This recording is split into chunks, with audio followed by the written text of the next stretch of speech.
Hello and welcome to Uzbekistan's Economic Forum 2021, where we are joined by Vinayak Nagaraj, Senior Country Economist for Uzbekistan at the World Bank.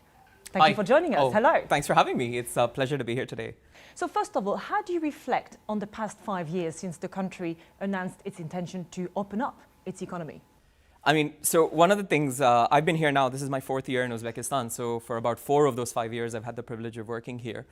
And, I have to say it's like night and day. When we first got here, even that had been about a year after the reforms had started.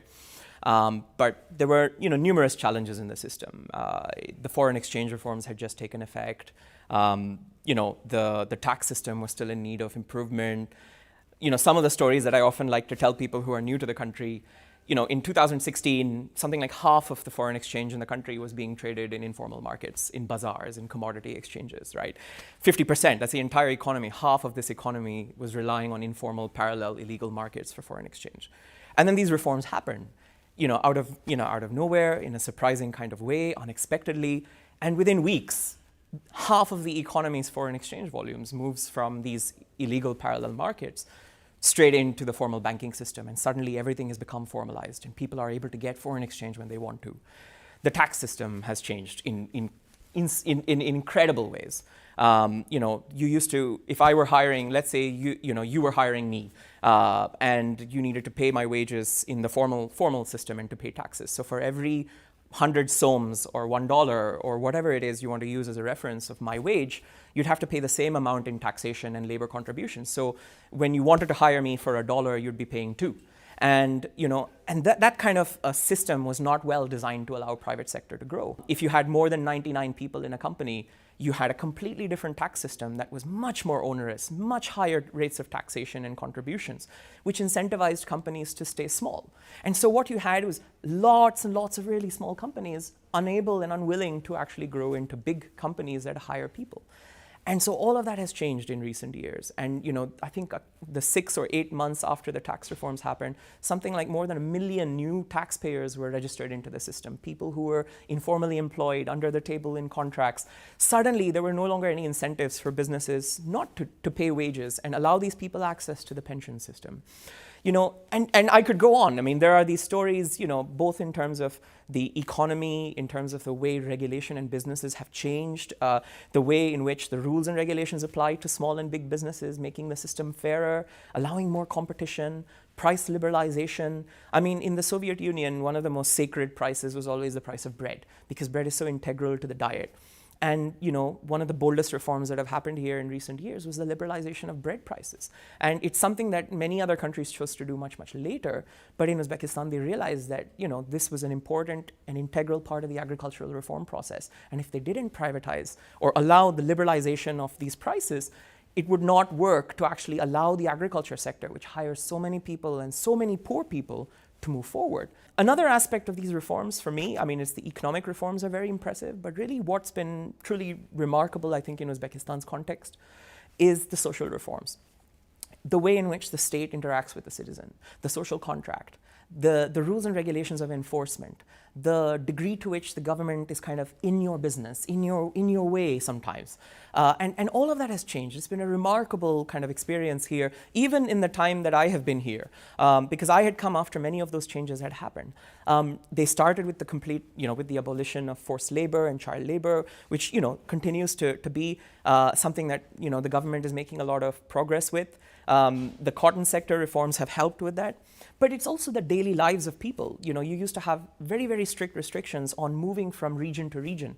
You needed complex permissions to be able to relocate. If you were coming from rural areas and you wanted to live in the city, you faced a lot of challenges. And so it encouraged people to not move to cities, right, and not seek prosperity.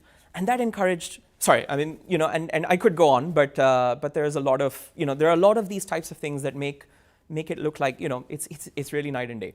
So a lot has been achieved. Do you think that somewhat it's helped the economy weather global shocks like the pandemic, for instance? Absolutely, right? So, Uzbekistan is one of the few countries in the world, and I think one of the only select number of countries in the Europe and Central Asia region for us at the World Bank where they had positive growth. And when we look and unpack, right, if you start to open up the leaves to understand where the growth came from, it came from sectors that were actually being liberalized by the reforms.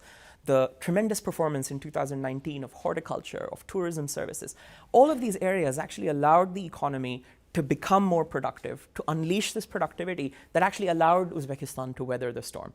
They were hit, this country was hit. It's not a country that's used to growing at 1% a year. But compared to many of the countries that were growing at negative, 6% or 7% a year, it was truly remarkable to see Uzbekistan weathering that storm. So absolutely and undoubtedly, this is a country that was able, thanks in large part to these reforms, to actually manage the COVID crisis really well. The country is entering a new phase of its development with the announcement of a raft of reforms. Can you go through the most important ones and how they will help deliver this second round of changes to liberalize the economy? When I think a little bit about the way the reforms have worked over the last 5 years, one of the things that I think strikes us at the bank, when we look across the reform transitional experiences of other countries, Uzbekistan is a late starter to the reforms. And so they're actually in a very lucky position, right? You can look across and cherry pick the reform stories that you look at and say, okay, we want our reforms to be that fairy tale. We don't want it to be that tragedy. And there's a whole raft of fairy tales and tragedies to learn from. And when we look at what Uzbekistan has done over the last 5 years, more or less, it has followed a good system of sequential reforms, looking at price liberalization first, not rushing into privatization, which other countries did rush into and then did not have the frameworks, the legal regime, the regulations to actually allow competition to build. None of that was there. And so in some ways, Uzbekistan has made a fast start in places that it should have moved quickly. And it has not moved as quickly in other areas such as privatization, the reduction of the role of the state. The state contributes 50%, continues to contribute about 50% of this economy. That's a lot, and it should not be that way, right? To allow the private sector to grow is a way to create jobs. And jobs were the reason this whole reform process started.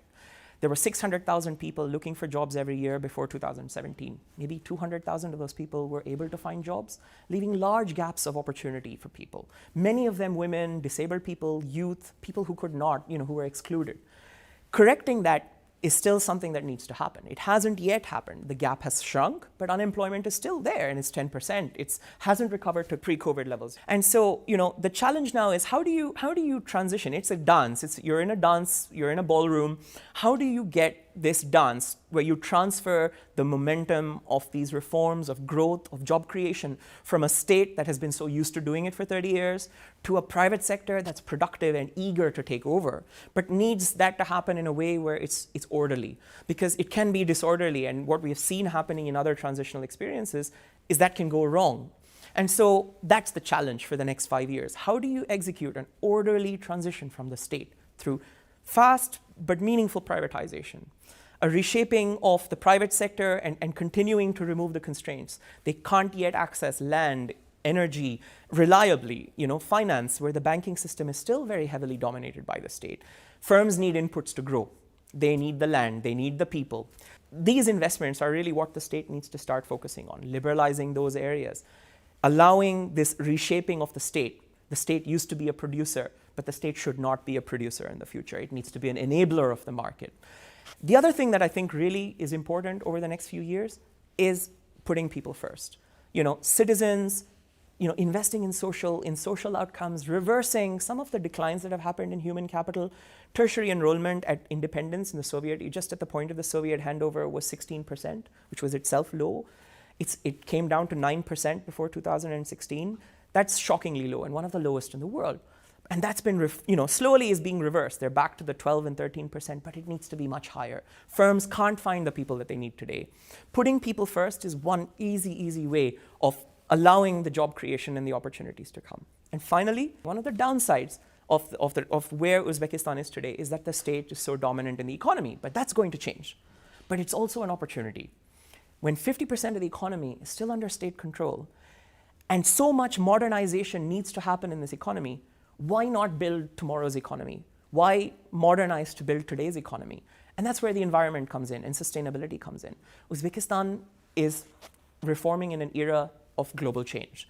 Policy change, mindsets, the global markets, preferences are changing. this is an opportunity to invest in a greener economy, in a more resource efficient economy, because water is going to be more scarce, minerals are going to be more scarce.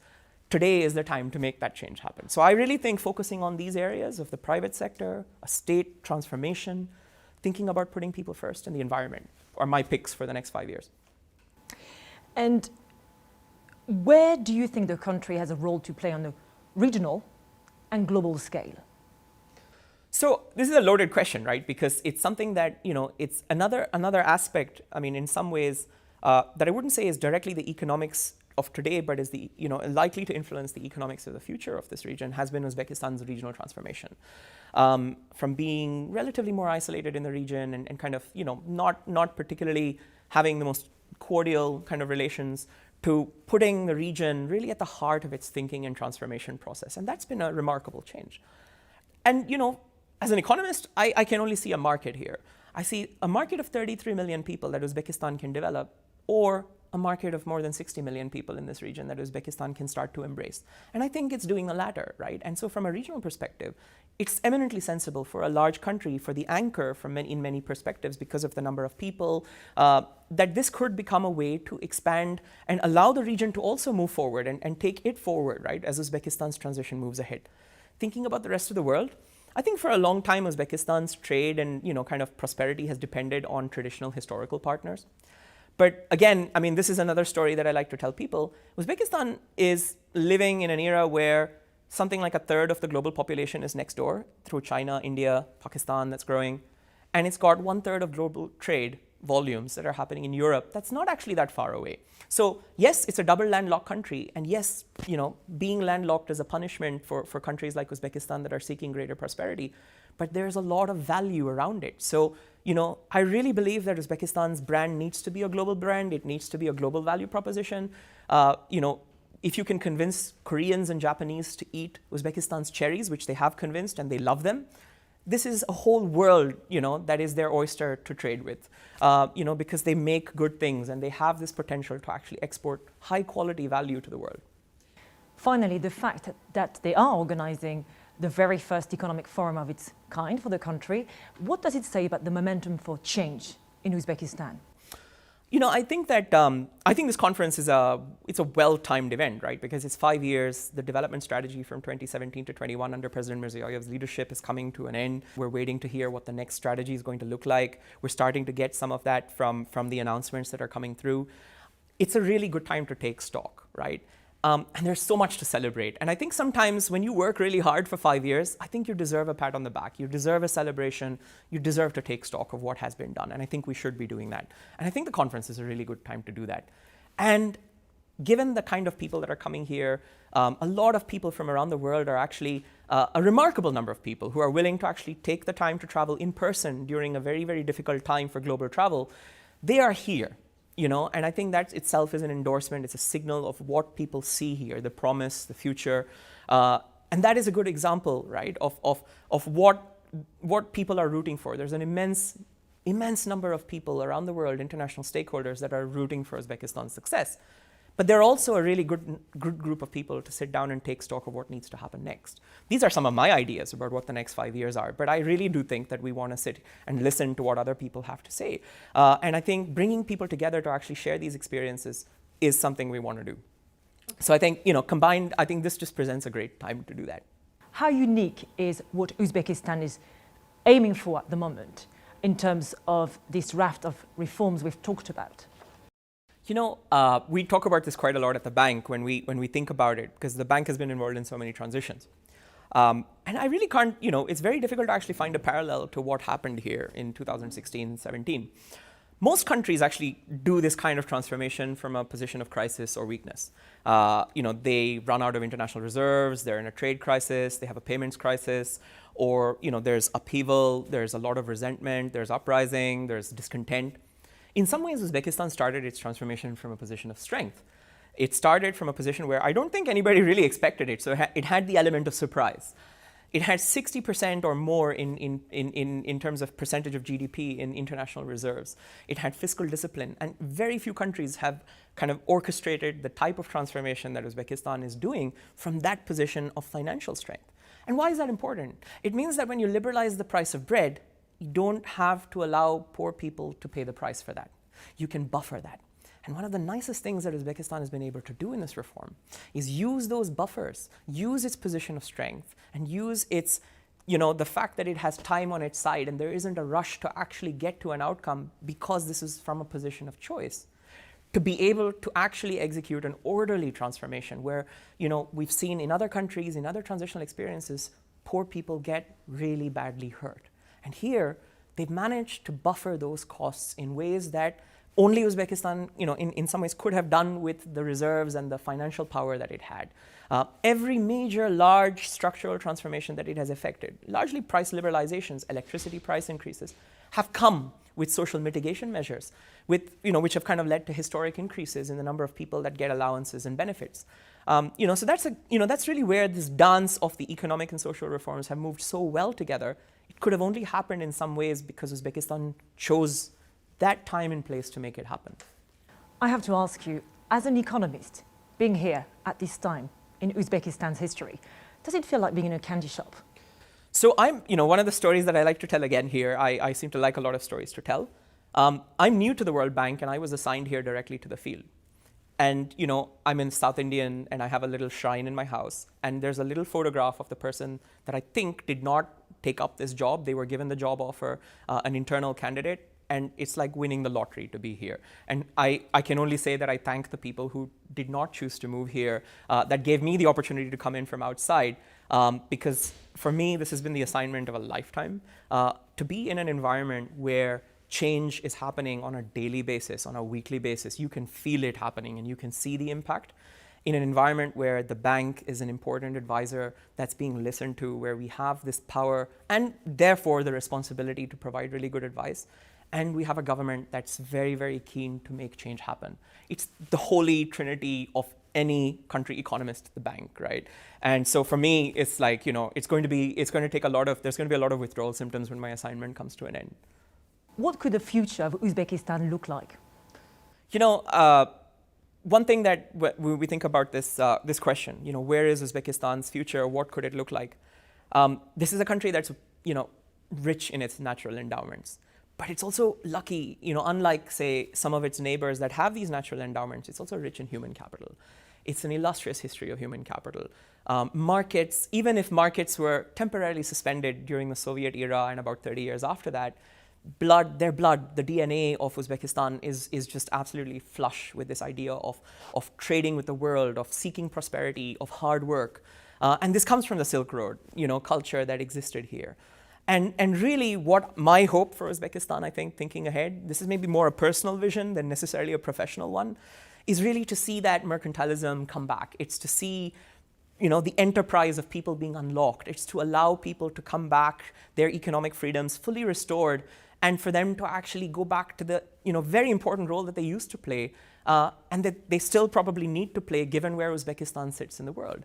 And for me, the future is that. It's the prosperity of this country being built once again on markets, on opportunities, on trade.